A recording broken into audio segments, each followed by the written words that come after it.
새로운 강의안이 나갔고, 지난주에 우리가 하던 강의안 11번의 78페이지 끝부분에 스바냐서 2장 2절과 3절, 거기 다 찍혀 있으니까 굳이 찾지 않아도 강의안 78페이지 스바냐서 제일 밑에 칸이죠. 2장 2절로 3절 말씀 우리 같이 한번 한 목소리 읽겠습니다. 시작. 명령이 시행되기 전, 광음이 겨같이 나라가 지나가기 전, 여호와의 진노가 너희에게 임하기 전, 여호와의 분노의 날이 너희에게 이르기 전에 그리할지어다. 여호와의 규례를 지키는 세상의 모든 겸손한 자들아, 너는 여호와를 찾으며 공의와 겸손을 구하라. 너희가 혹시 여호와의 분노의 날에 숨김을 얻으리라. 아멘. 이 스바냐서인데 제가 그 앞에부터 가겠습니다. 죄송합니다. 그냥 됐습니다. 스바냐가 아니라 스가랴서죠. 스가랴서인데 여기 진노라는 단어와 분노라는 단어가 다 같이 히브리의 아프라는 건 뒷장에 나와 있는데, 거기 보면 콧김이다 그런 뜻이에요. 코라는 뜻도 되고 이마라는 뜻도 되는데, 진노라는 뜻을 우리에게 주시기 위하여 코가 왜 나왔냐면 콧김을 내시다 그런 뜻이에요. 근데 이 성경이 이 같은 아프라는 단어를 콧김을 내시다라고 번역한 데가 더 많아요. 여기 스가랴에서만 분노와 진노라고 표현했고 번역을 그렇게 했고, 그것들을 찾아보면 6군데가 있는데 출애굽기 15장 8절, 이거 강의 안에는 안 적혔으니까 제가 불러드린다. 출애굽기 15장 8절에 아프라는 단어입니다. 그런데 우리 한국말 번역에 그 말뜻 그대로를 그냥 직역을 해버린 거죠. 진노나 분노라는 멋있는 말로 가기 전에 이게 언제죠? 홍해를 건너는 이스라엘 히브리 백성들을 죽이겠다고 쫓아온 애굽의 군대를 전멸시키고 나자마자 모세의 노래를 백성들이 부를 때, 그들이 성령이 충만해서 이 찬양을 부를 때 그 가사죠. 15장 8절 시작. 주의 콧김에, 그게 아프예요. 스가랴서에는 진노다 분노다라고 번역되어 있습니다. 자, 또 더 있습니다. 사무엘하 22장 16절입니다.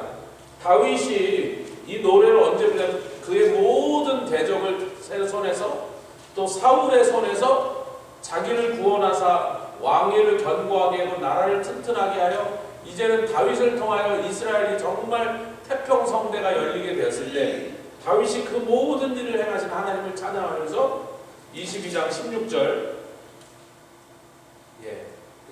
하나님께서 구름을 타고 나르시면서 그 하나님이 어떤 분이냐 얘기할 때 16절 시작. 이럴 때 여호와의 꼬지람과 콧김을 인하여 물뮤지.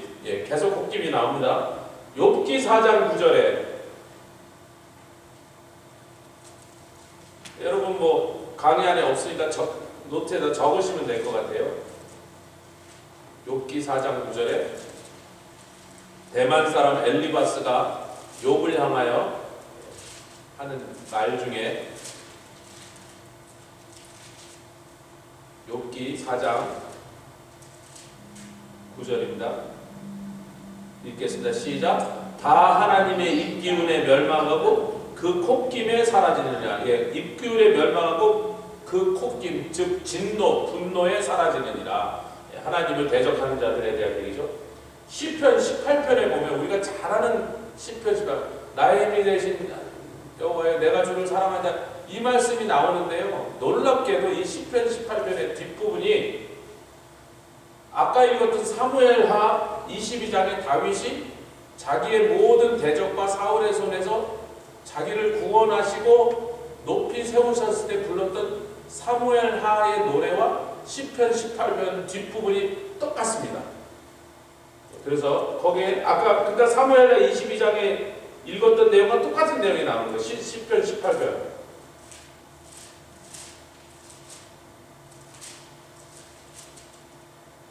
18편 15절이죠. 이 뒤로 읽으시면 18편 끝까지 사무엘하 22장과 똑같은 내용이에요. 하나도 다르지 않고 완전히 그냥 카피 페이스트 한 듯이 똑같이 나옵니다. 예. 18편 15절 시작. 이럴 때 여호와의 꾸지람과 콧기름이 인하여 물밑이 드러나고 세상에 터가 나타났도다. 아멘. 두 군데 더 있는데 그건 찾지 않겠습니다. 왜냐면 뭐 그냥 중요하지 않습니다. 아가서 7장 8절에 또 나오고 예레미야 애가 4장 20절에 또 나옵니다. 뭐 성경을 깊이 연구하시는 분들이 참조하시라고 그렇게 불러드린 겁니다.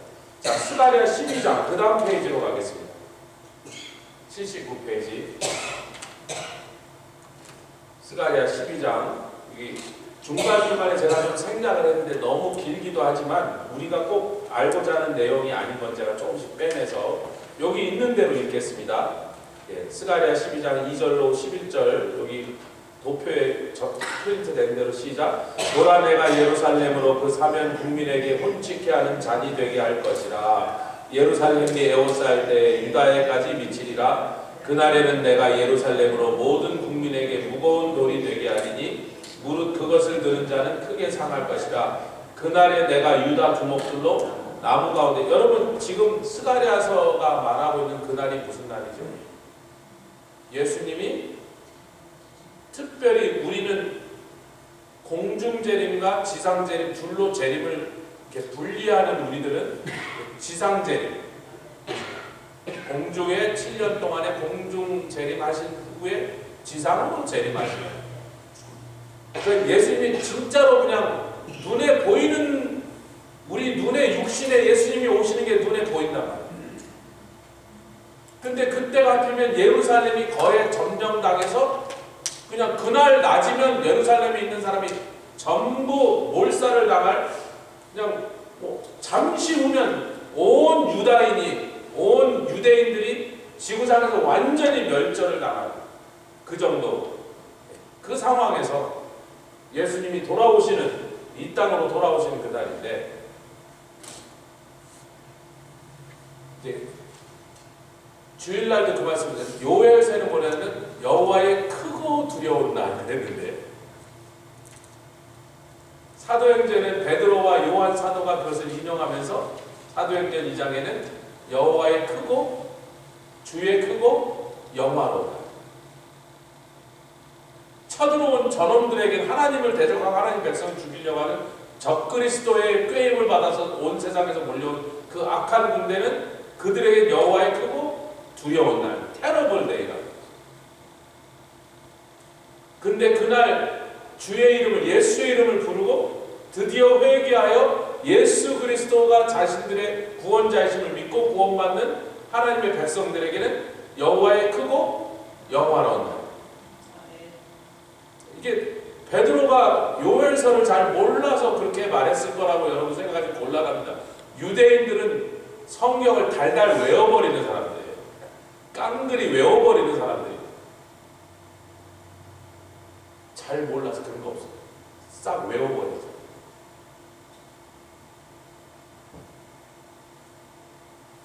자, 요 중간에 계속 그날에부터 도표 중간이죠. 시작. 그날에 여호와가 예루살렘 거민을 보호하리니.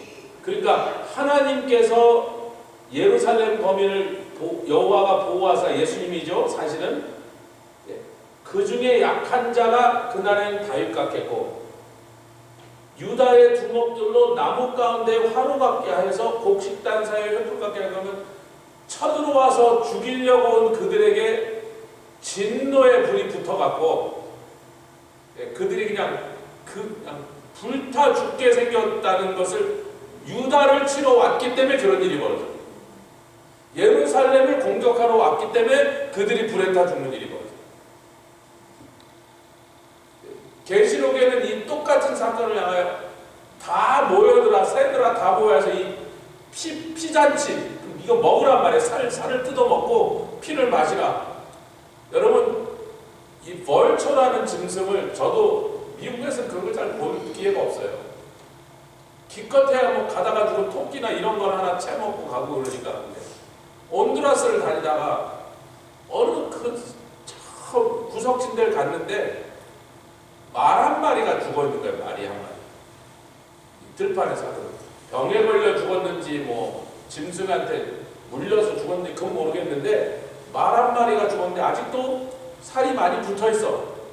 근데 거기 벌처가 한 100마리쯤 날라오는데 이만한 놈들이 100마리가 앉아갖고 막 뜯어먹는데 기분 되게 안 좋더라고요. 그 대머리에 막 아이고 내는 소리도 막 그냥 굉장히 듣기 귀에 참 거슬리는 소리에 서로 뜯어먹겠다고 막 한 몇십 마리 뜯어먹고 약한 놈들은 뒤에서 가까이 오지도 못하고 지네끼리도 막 서로 물라 그러면서 한 100마리가 그 말 한 마리 뜯어먹는 광경이 정말 굉장히 기분이 안 좋더라.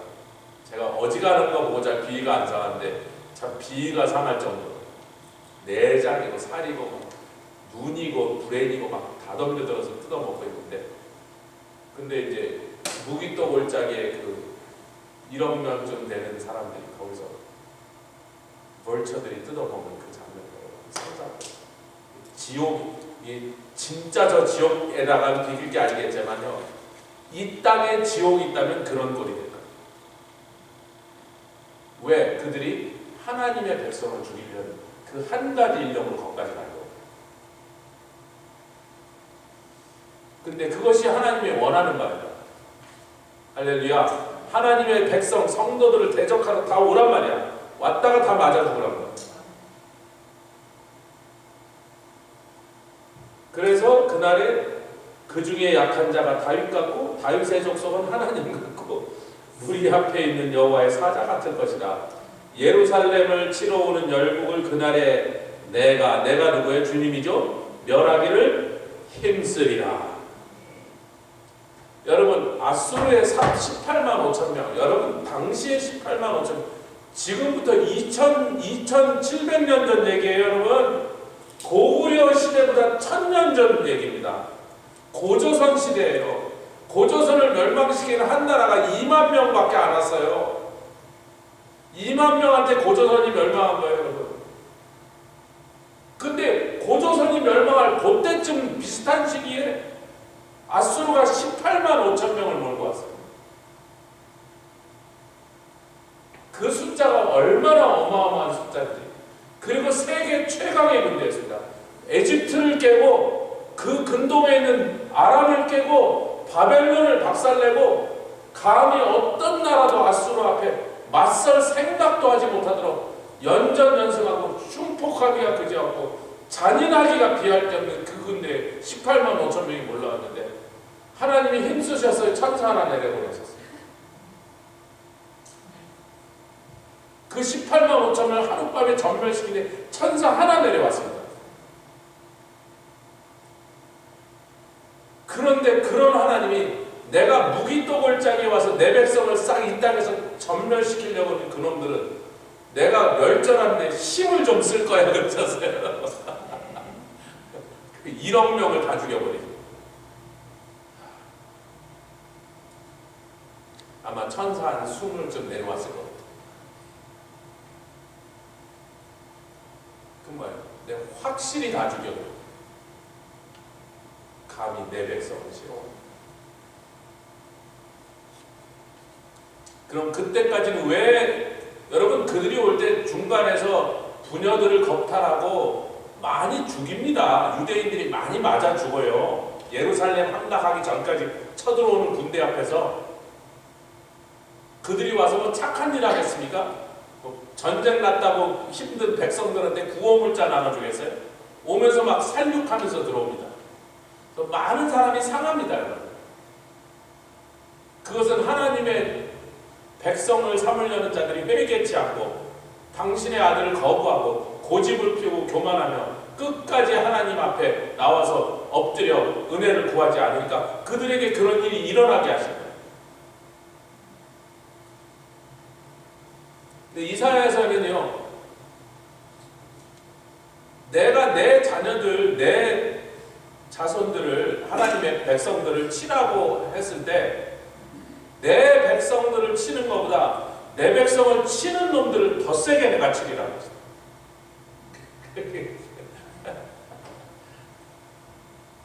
제가 이제 이 예를 들면 우리 찬영이가 우리 쌍둥이들 때려주라고 내가 허락은 했지만 때려주는 거 보면 되게 기분이 안 좋아. 근데 맞은 짓을 하니까 내가 말릴 수가 없어. 너무 땡깡을 부을 땐 찬영이가 좀 한 대 때려줘야 돼. 어떻게 때려줘서라도.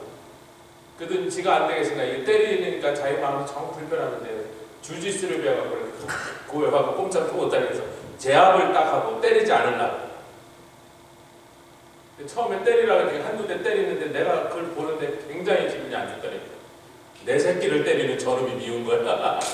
내가 그러라고 했지만 우리 하나님 아버지의 심정, 워낙에 당신의 백성들이 하나님 앞에 반역하고 대적하고 우상 숭배하고 교만 떨고 회개치 않고 고집을 피우니까 세상의 악한 군대라도 데려다가 그들을 하나님께서 징벌하시지만 그 징벌하는 내 백성보다 내 백성을 치는 그놈들을 더 세게 쳐준다.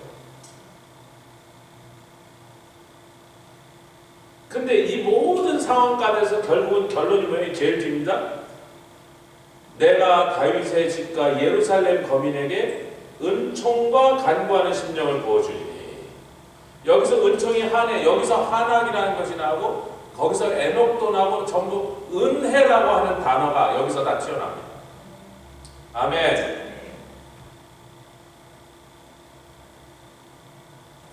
간구는 타카눈, 그래서 기도하다 혹은 간구하다. 여기서 심령은요 원래 루악, 성령이나 영으로 번역될 수 있는 건데 여기서 심령이다. 뭐 좋은 번역입니다. 내가 은총과 간구의 영을 부어주리니. 그래서 심령이라고 말해도 되지만 우리 한국인의 정서에는 심령이란 말이 더 통하지만 히브리인들의 귀에는요 영으로 번역하는 것이 훨씬 직접적이라는. 내가 은총과 간구의 영을 부어주리니. 여러분 민수기에 12명의 정탐꾼이 갔다가 그들이 돌아서 10명은 보고 온 땅에서 험악하고 나쁜 말만 하고, 근데 오직 내 종 갈렙과 여호수아를 얘기하면서 내 종 갈렙은 그들과 다른 마음을 가져서 그런데 그게 루악이에요. 그 단어는 정말로 나쁘게 번역돼요. 절대로 마음이라고 번역하면 안 되고 다른 영을 가져서 그래요. 그러니까 우리 한국 사람은 영이라는 관념보다 자꾸 영혼, 심령, 혼배, 마음, 우리 한국인들이 쓰는 보캐블러리 그렇기 때문에 영이라고 직접 번역을 잘 안 하는 거예요. 근데 히브리인들은 영이라고 번역해야지 더 빨리 오는 거예요. 내가 은총과 간구의 영을 부어주리니. 그들이 그 찌른 자 누구요? 예수 그리스도를 십자가에 처형할 때 찌른 그것을 보며 그때서 예루살렘에 큰 애통이 있으리니. 할렐루야. 13장 1절 2절 또 읽겠습니다. 시작. 그날의 죄와 더러움을 씻는 셈이 다윗의 족속과 예루살렘을 범인을 위하여 열리리라. 만군의 여호와가 말하노라. 그날에 내가 우상의 이름을 이 땅에서 끊어서 기억도 되지 못하게 할 것이며. 이제 천년왕국이 시작되고 예루살렘에 있는 성전에서 온 세상에 살아남아 있는 민족들이 이제 다 와서 초막절을 지키고 하나님께 예배를 드리러 올라오는데 우상을 끊어서 기억도 되지 못하게 할 것이며 거짓 선지자와, 여기까지는 더러운 사귀. 근데 여기 사귀 하는 데를 옆을 보시면 두 단어죠. 루악, 영입니다. 여기 귀신이라고 번역됐지만 영이라고 원래는 있는 거예요. 투마우가 뭐예요? 더럽다, 깨끗지 않다. 그러니까 사귀라는 거 뭐예요? 더러운 영이다. 앞에는 은총과 간구의 영, 성령을 말씀하신데 우리로 하여금 은총과 간구를 부르짖게 하는 영을 부어주시고, 그래 하나님의 영으로 이스라엘 백성들이 구원받고 또 온 세상에 하나님 대적하신 자를 멸절하시고 난 다음에 온 세상에 하나님께 나와서 예배드리러 올 때 우상이 끊어지고 거짓 선지자가 없어지고 더러운 영, 깨끗지 않은 영들이 다 이 땅에서 떠나게 할 것이다. 아멘. 뭐 설명 필요 없습니다. 그 다음에 이제 스가랴 14장 1절부터 11절이 천년 왕국이 시작되면서 정말로 예루살렘 땅이면, 제가 여기 이 감람산에 우리가 가서 섰잖아요. 그게 제가 한 20몇 년 전에 감람산에 올라갈 때 뛰어 올라갔고 10몇 년 전에 갈 때 걸어갔는데 3년 전, 4년 전에 갔을 때 기어 올라가서 이게 세월이 지나서 몸이 무거워지니까. 근데 그 감람산이 그렇게 높은 산은 아니지만 그래도 막 몇백 미터 올라가야 되잖아요. 뭐 남들은 차로 가는데 우리는 이제 걸어 올라가서 내려올 때 또 걸어서 이것저것 보려고. 이 감람산에 예수님이 그쪽으로 임하시면서 감람산이 쫙 갈라지는데 그 감람산이 아셀 지파가 있는 데까지 쫙 밀어질 거예요. 여러분, 지구상에서 제일 큰 협곡이 그랜드 캐니언이고 요단 협곡입니다. 그걸 사람들이 잘 이해를 못하는 게 홍해도 요단 협곡이에요. 거기 물이 들어왔기 때문에 눈에 보이지 않는 거지 홍해가 요단 협곡을 그냥 이어진 거거든요. 그 위로 쭉 올라가면 유럽 대륙까지 올라갑니다. 그래서 두 컨티넨트가 대륙이 이렇게 갈라진 거예요. 아니 뭐 멀뚱멀뚱 보시니까 이게. 그래서 그 길이가요 그랜드 캐니언보다 훨씬 더 깁니다. 저 유럽으로 이렇게 바다 건너가고 밑으로 홍해를 지나서 아프리카까지 내려간 거예요.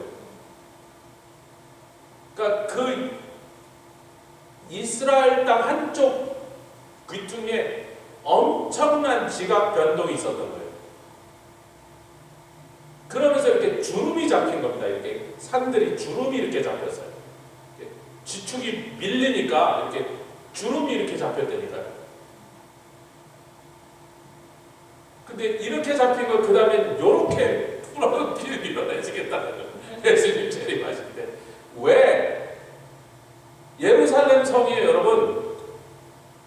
예루살렘 다윗이 지었던 성이 얼마나 조그마냐면 이쪽으로 2km, 이쪽으로 2km밖에 안 돼요. 거기에 빽빽하게 들어가서 바늘 꽂을 자리도 없이 갖다가 집어넣어도요 100만 명 이상 못 들어옵니다. 여의도의 10분의 1 정도 사이즈밖에 안 돼요. 그런데 세상에 남은 사람들 중에 초막절에 남자가 올라와야 되거든요. 여자나 애들은 집에 있어도 돼요. 근데 남자들은 다 올라와야 되는데 뭐라 그러셨어요? 초막절에 이 천년 왕국 동안 초막절에 안 올라오는 자는 내가 그놈이 어느 나라 사는데 다 끊어지게 아니라 그러셨잖아요. 안 올라올 수 있어요? 그러면 적어도 한 30명, 30억 명 정도 살았는데 그 중에 노약자 다 빼고 여인들 빼도 남자만 쳐도 3, 4억이야. 3, 4억이 초막절을 지키러 올라와야 되는데 어디 쓰냔 말이야. 어디다가 초막을 지어요? 초막을 지어야 돼요. 일주일 동안 그 초막 안에서 살아야 돼. 그럼 3, 4억 명이 초막을 칠 정도면 지금 거의 이스라엘 땅만 많은 데다가 그 넓은 땅이 필요한데 그게 이스라엘 땅이 어디 있어요? 그만큼 넓은 땅이 없어요. 그러니까 하나님이 갑자기 도로 공사를 하시는 거예요. 토지 정리 쫙 늘어요. 아니 저는 그렇게 성경을 해석해요. 진짜로 아셀 지파가 있는 저 갈릴리 해변 있는 데까지 쫙 밀어버리실 거다. 아니 어떤 성경학자도 그렇게 주장하지 않는데 저는 이스라엘 돌아보면서 계속 그랬어요. 저는 굉장히 장사꾼이라서 현실적이거든요. 여기에 어떻게 매덕이 여기 와서 서 있지? 초막은 어디다 진다 이거. 초막집 여기다 텐트 몇 개 들어오면 여기가 다 찰까? 예루살렘시 전체에 봐야 여러분 1000만 명 들어와서 초막을 칠 때도 없어요. 이스라엘 전체에 사는 인구가 1000만 명. 근데 어떻게 예루살렘시에 다 들어오냐? 초막을 쳐야 된다니까 그냥 서 있는 게 아니고 몇 억이 그 들어올 정도면 지금 거의 이스라엘 땅만큼 그런 토지가 생겨나요. 제가 볼 때 감람산이 바로 그 성전 바로 앞입니다. 거기다가 한 텐트 한 2억 개 칠자리 쫙 늘어서 아니 뭐 저는 그렇게 해석해요. 그날 봅시다. 그렇게 하시는지 안 하시는지. 아니면 항의하세요. 그건 제가 사과할게요. 그날 커피 살게 제가 전부. 그날에는 빛이 없겠고 광명한 자들이 떠날 것이나 여호와의 아시는 한 날이 있으리니 낮도 아니요 밤도 아니라 어두워갈 때 빛이 있으리로다. 그날에 생수가 예루살렘에서 솟아나서 절반은 동해로 절반은 서해로 흐를 것이다. 여기서 말하는 동해는 어디죠? 여기서 말하는 서해는 어디? 아니 예루살렘 감람산 성전에서부터 서해로 간다는 건 지중해를 얘기하죠. 동해는 어디? 홍해. 그럼 그 얘기가 어디죠? 에스겔서에 있습니다. 여러분 에스겔서를 보시다. 그 사건을 묘사하고 있는데 에스겔서 성전 문지방에서부터 물이 흘러 넘치기 시작해서 어디로 흘러가는가 그 물이.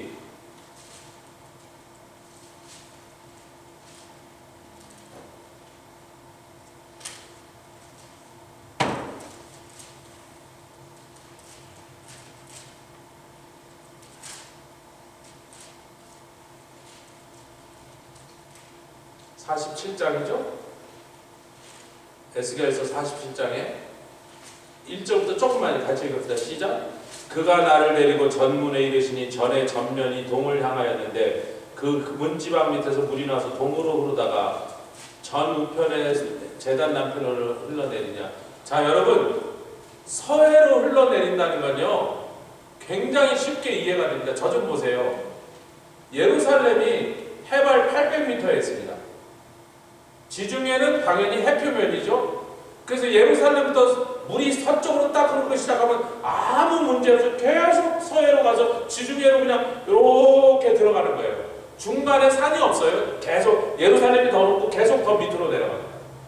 그러니까 여기서 바가지 하나를 딱 보면 그 바가지가 다음 날쯤 되면 지중해로 딱 물 한 바가지가 들어가는 거예요. 근데 문제는 동쪽이에요.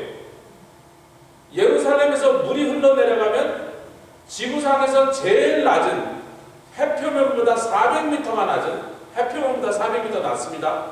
1200m를 요단 협곡으로 내려가 버립니다. 그러면 여기서부터 홍해까지 나가려면 400m를 넘어 올라가야 돼요. 중간에 50m마다 펌프를 돌리나? 이게 지금 무슨 얘기인지 잘 들어보세요. 거기서 어느 쪽으로 나갔다 해서 서쪽으로 나갔다 해서 동쪽으로 나갔다 해서 동쪽으로 나갔다니까. 그리고 동쪽으로 나가서 흘러서 이게 남쪽 홍해바다 쪽으로 물이 흘러내려서 요단 협곡으로 들어간 순간 지구상에서 가장 염도가 높은 호수 중에 하나인 사해바다. 전 사해바다가 제일 염도가 높은 데가 어디 저기 칠레인가 팔레인가 가니까 더 높은 데가 있더라고요. 완전 소금. 더 짜는 데가 있는데 거기는 하도 증발을 많이 하니까 더 짜졌는데요. 지구상에서 가장 염도가 높은 호수 중에 하나인 사해바다로 물이 들어갑니다. 그리고 그 사해바다가 있는 데쯤이 지중해나 홍해보다 400m가 더 땅 밑으로 내려가 있어요. 근데 47장 전체 이 물이 가는 방향이 동쪽으로 흘러가더니 아라바 바다로 내려가다가 중간에 엔게디와 에네둘라임을 지나서 그 다음에 이게 마지막으로 어디로 간다는 얘기예요. 지금은 엘랏이라고 부르죠. 지금 현대는 엘랏이라고 부른다. 이스라엘의 홍해 쪽에 있는 유일한 항구 엘랏 앞바다로 넘어갑니다.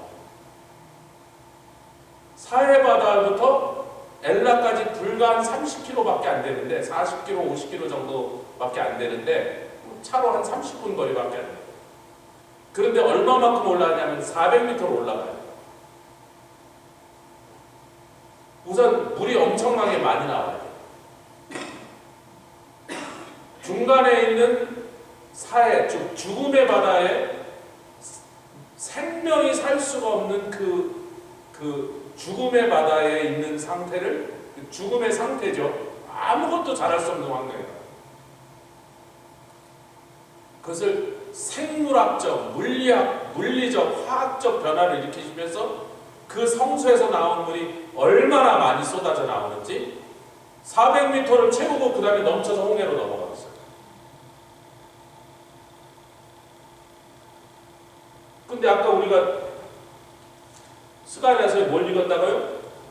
예루살렘에서 생수가 쏟아지는데 절반은 서해로, 그건 아무 문제 없다니까. 그냥 뭐 바가지 하나 보면 바가지 가고 양동이 하나 보면 양동이가 가요. 글로 서해로.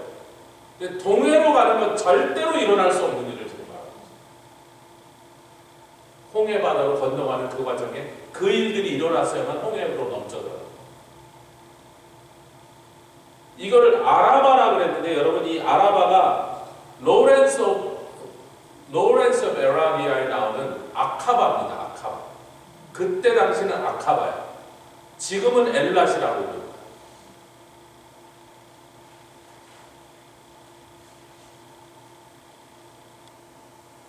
(100년) 전 터키 사람들, 아랍 사람들은 아카바라고 불러. 아카바 항구였고, 지금 이스라엘은 자기가 도로 차지했기 때문에 엘랏이라고 부릅니다.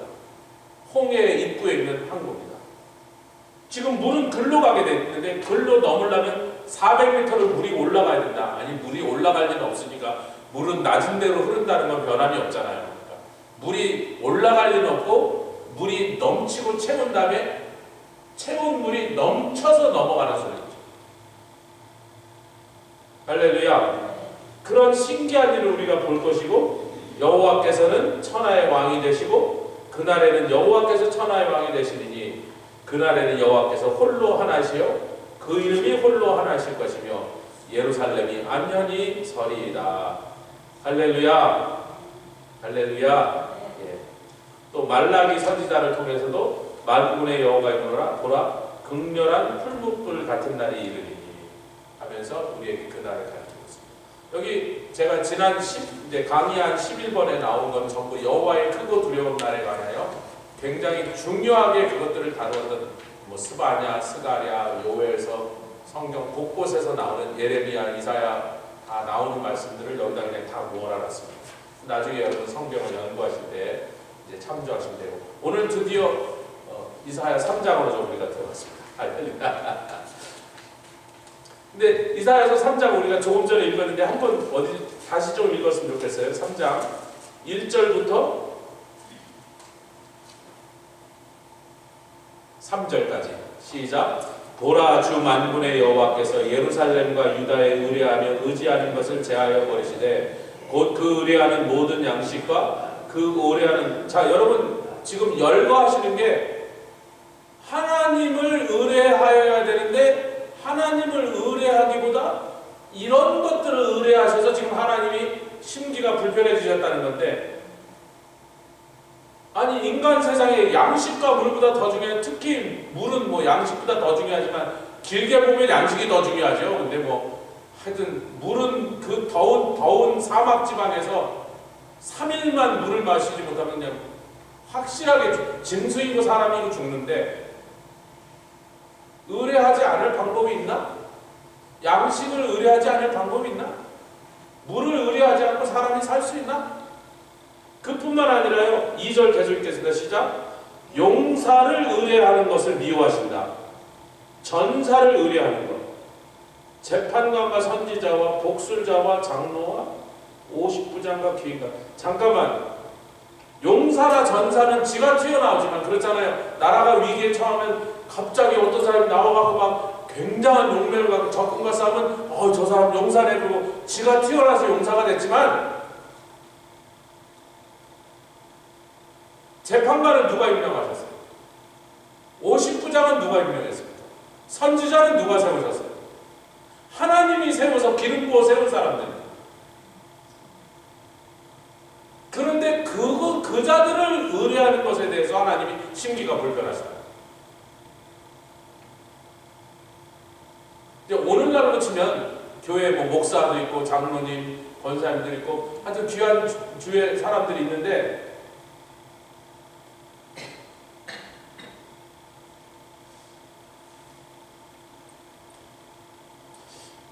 주의 종들을 귀하게 여기고 존경하고 따르는 것은 순종하는 건 참 좋은 일인데 한국 교회는 좀 그게 좀 너무 지나칠 정도로 그 캐톨릭의 신부들을 아버지라고 부르면서 하나님과 성도 사이에 그들을 가운데다 딱 놔두는 것처럼 그렇게 하면 곤란해요. 내가 주님께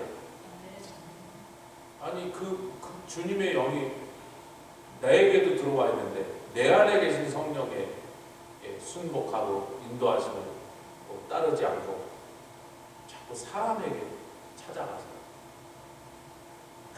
그게 하나님께 야단 맞을 수도 있는 일이라는 걸 여기서 우리가 봐요.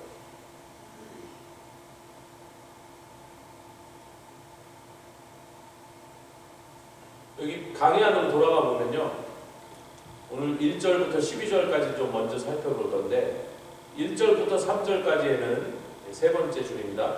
1절부터 3절까지 주님은 예루살렘과 유다가 하나님만을 의지해야 마땅한데도 불구하고 하나님 대신 의지해서 하나님의 노를 촉발한 다른 대상들을 쫙 열거하고 계십니다.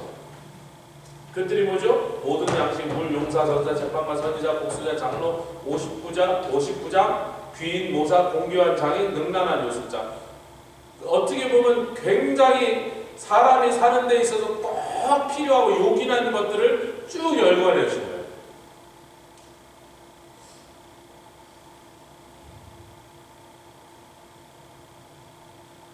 그 4절부터 5절까지는 참 목자 대신 주님을 의지하기보다 그 외에 다른 그것이 어떤 것들이 다른 대상들을 의지하는 자들이 점점 어리석어지는데 어리석어진 하나님의 백성들은 이런 증상들이 나타난다. 백성이 서로 학대한다. 아멘 합시다. 이웃을 서로 잔해한다. 아이가 노인에게 교만하게 굴고 요즘이 딱 그런 시대네. 애들이 나이들은 자기보다 한 20년 30년 앞선 사람들을 말을 안 듣는 경우에 이제는 속으로 실제로 굉장히 무시해요.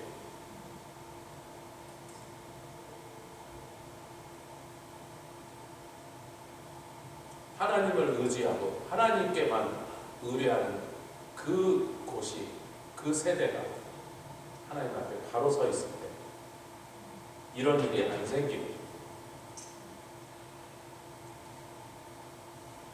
근데 이런 상태가 오래되고 심화되니까 6절 7절을 읽어보겠습니다. 시작. 혹시 사람이 그 아비의 집에서 그 형제를 붙잡고 말하기를 너는 의복이 그게 요즘 말하지만 아이고 당신은 깨끗한 양복이 있으니 목사하세요 이런 것 같아요. 뭐 영적이냐 아니냐 중요하지 않아. 그만한 인격이 있고 그만한 신앙이 있느냐는 하나도 중요하지 않고 아무나 붙잡고 우리의 지도자가 되라 이렇게 말해요. 엉망이 된 상태가 이제 점점 더 그 엉망이 된 상태가 심해지면 지도자를 제대로 세우지 못합니다.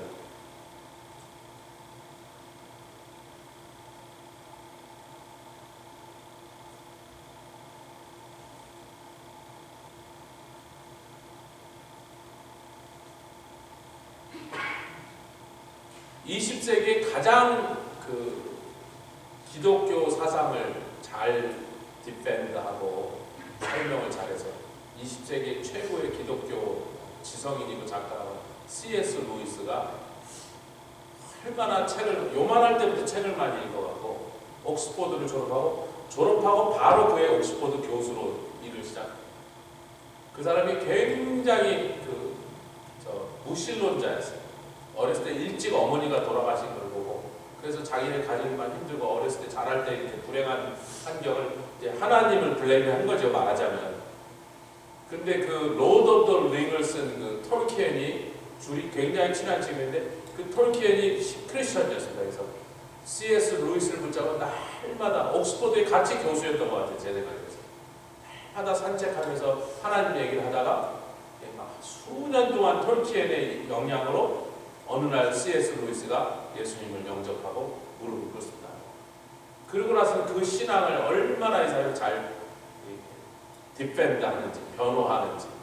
그래서 20세기 가장 영향을 많이 끼친 기독교 작가가 되었죠.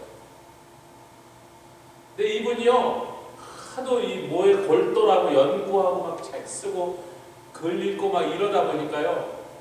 옥스퍼드에 강의하러 가는데 막 양복에 뭐 음식이 막 덕지덕지 묻어있고 또 부인이 없었어요. 그래갖고 총각이야, 총각으로 그때 당시 늙어서 60이 넘어서 결혼을 하십니다. 그 부인하고 몇 년 못 살고 부인도 암으로 돌아가셔갖고 그 부인과 살았던 거 몇 년밖에 대부분을 혼자 살았어요. 엄마도 없지 부인도 없지. 그러니까 막 누가 제대로 막 셔츠도 맨날 구겨져 있고 신발도 다 낡아서 막 이렇게 옆에 막 보기 흉하게 막 가죽이 막. 그 사람이 생긴 모양을 보면요 도대체 존경할 수가 없었대요.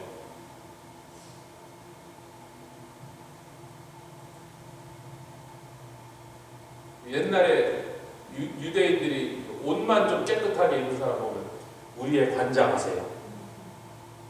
당신이 우리를 다스립시오. C.S. 루이스를 겉으로 보면 그 C.S. 루이스 때 가장 많은 G.K. 체스터턴도 몸이 300파운드 나가는 거구였다. 거인이요. 우리 교회 더기 스터데이 목사님 보세요. 거인이잖아요. 거인.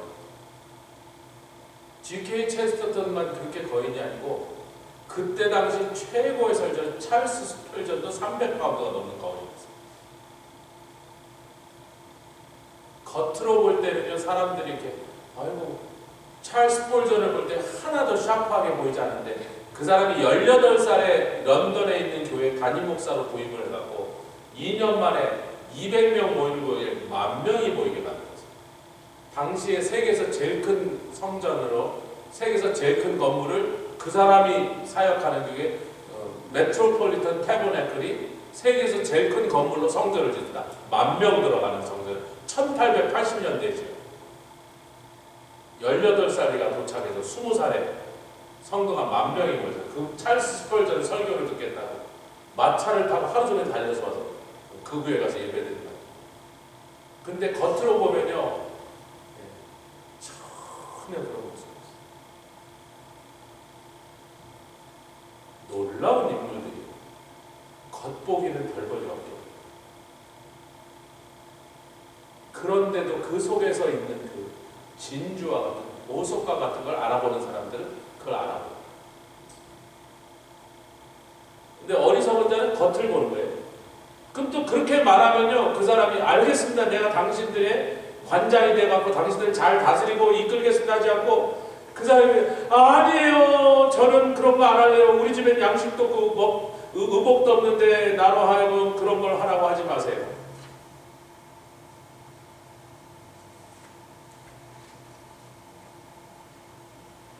이 정도는 뭐예요? 나라 꼴이 엉망이었다. 한국도 작년에 이재명이 됐으면 우리가 이 꼴을 지금 인간 같지도 않은 놈이 잘못하면 우리나라의 우리 조국의 나라의 대통령이 돼가지고 나라를 이제 문재인이 반쯤망처럼 말고 깨끗하게 아주 멸망을 끝냈습니다. 지금 뭐 윤석열 대통령이 제가 볼 때 굉장히 잘하고 있어요. 뭐 완벽하진 않아. 그래도 상당히 잘하고 있는데 중요한 것들에도 잘 제자리를 잡아가고 있는데 다음번에 뭐 한동훈 그분이 대통령이 나올지 안 나올지 모르겠지만 그분 나와서 되면 이제 그럼 좀 시원하게 날아가죠. 3, 4년 만에 그 엉망으로 만들었던 그게 짧은 시간에 다 돌려놓지는 못하고 윤석열 대통령이 자기가 할 수 있는 몫이 어느 정도 있고 그분이 그렇게 해서 최소한 기틀을 좀 잡아주면 그 다음 대통령이 좀 훌륭한 대통령이 나오고 한동훈 그분이 되든지 누가 되든지 그러면 한국이 소망이 있죠. 작년에 이재명이 됐으면 우리가 지금 성경에 있는 이 얘기가 정말 아찔아찔한 이런 얘기들이 우리나라 얘기가 돼요. 할렐루야. 얼마나 감사한지. 우리가 눈물로 얼마나 기도했던 주님이 우리 민족을 불쌍히 여기시고 다시 쓰시겠다. 나라를 살려주고 계십니다. 할렐루야.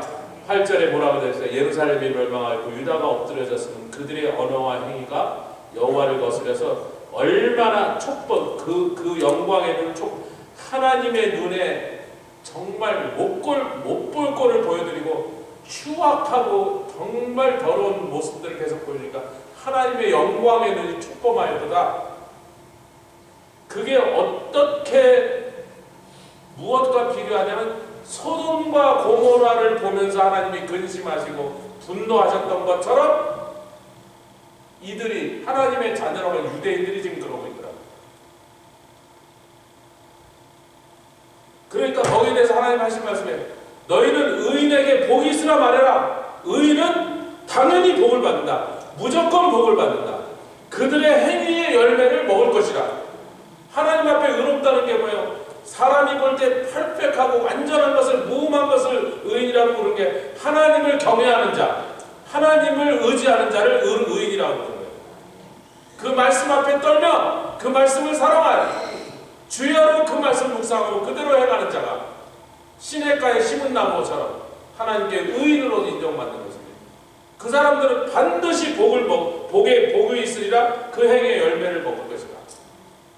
그러니까 지금 이 얘기를 왜 하냐면요, 지금 이스라엘을 향하여 경고와 심판, 너희들 그러다 이제 조금 지나서 회개치 않으면 너희들에게 심각한 심판, 멸망이 올 거라고 경고하시면서 하나님께서 지금 의인에게 복이 있으리라 말해라.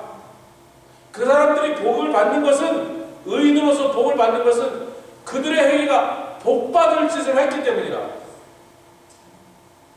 사람들이 힘든 일을 당하면 아우 재수가 없어. 그 말이 틀렸단 말이에요. 하나님 지금 그런 말을 하지만 재수가 아니고 운수가 아니고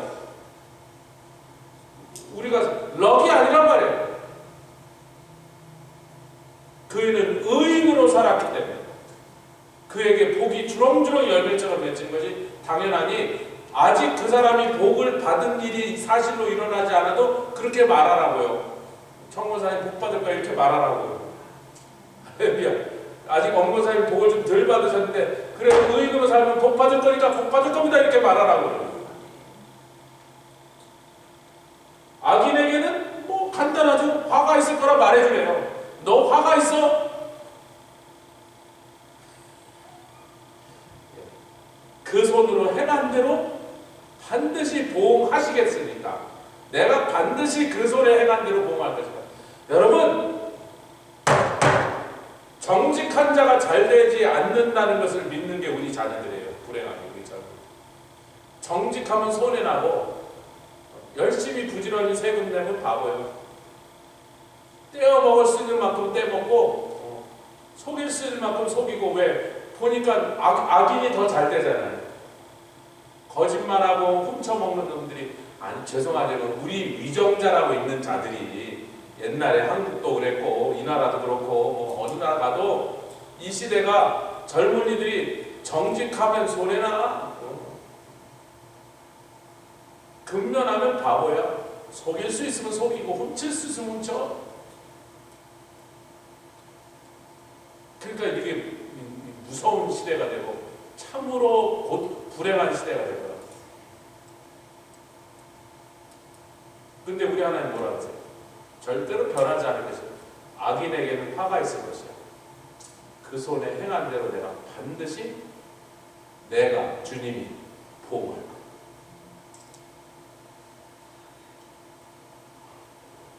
아멘. 우리는 그것을 굳게 믿고 붙잡는다.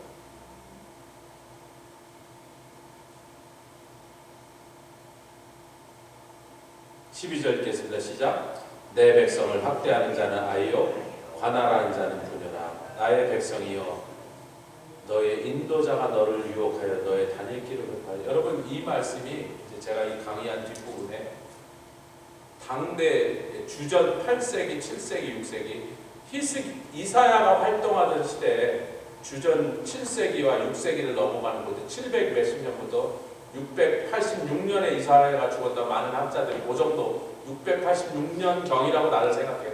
대충 그때에 720 몇 년부터 686년까지 한 40여 년 동안 이사야가 선지자로 활동했는데, 그 전에 한 주전 8세기 좀 더 전에 이사야보다 100여 년 전, 그러니까 우시야 왕 좀 전부터 우시야 왕, 우시야가 문둥병 걸려서 그의 아들 왕자 요담이 대신 섭정하다가 요담이 왕이 되고, 요담이 죽고 아하스가 되고, 아하스가 죽고 히스기야가 된 요 네 왕의 시대를 히스기야 이사야 선지자가 활동했는데 그 우시야보다 좀 전에부터 시작해서 주전 8세기부터 이사야가 죽고 그 다음에 과연 예루살렘 멸망하여 그것이 현실로 나타나고 한 200년, 250년 동안에 중문동의 역사 경락의 시대였습니다. 아수르가 동쪽에서 쳐들어오고 그 아수르를 향하여 너무 강한 놈이 막 쳐들어오니까 이쪽에서 그래도 그 전에 힘 좀 쓴다는 북왕국 이스라엘과 아람이 반아수르 전선에 나선 거예요. 저 아수르를 우리 혼자끼리는 절대로 이길 방법이 없으니 우리가 연합하고 우리 둘만으로도 쉽지 않으니까 몇 나라 더 끌어들여서 아수르에 대항하는 반아수르 연합전선을 펴자 그런 건데 유다는 친아수르로 가버렸어요.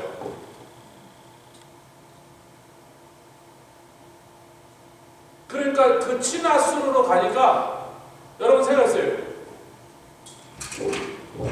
지리를 좀 북왕국, 남왕국, 아람, 아수르입니다.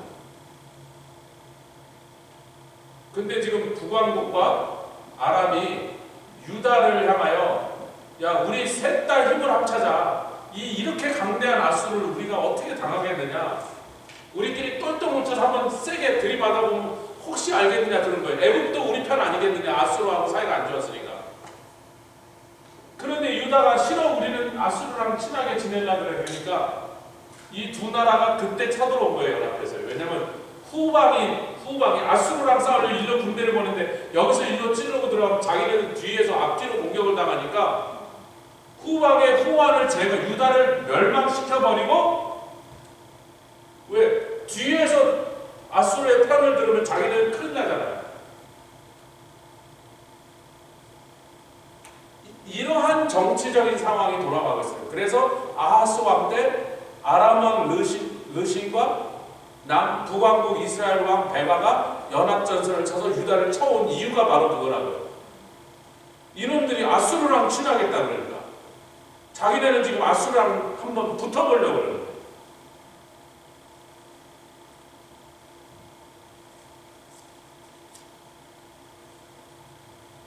그런 정치적인 상황들이 이사야서 전체 이사야를 통해 하나님 주신 메시지와 맞물려 들어간 당시의 군사 지정학 상황. 그걸 이제 강의 안에 제가 쭉 적어놨어요. 집에서 한번 읽어주세요. 그렇게 어려운 내용은 없어요. 제가 계속 나누던 내용들과 다 일치하는 내용들이니까 좀 더 자세하게 적어놨으니까 다음 주까지 읽어오시면 좋겠습니다. 신상이 우리 같이 기도하겠습니다. 주님 감사합니다. 내 백성을 학대하는 자들이 아이고 관할하는 자는 부녀고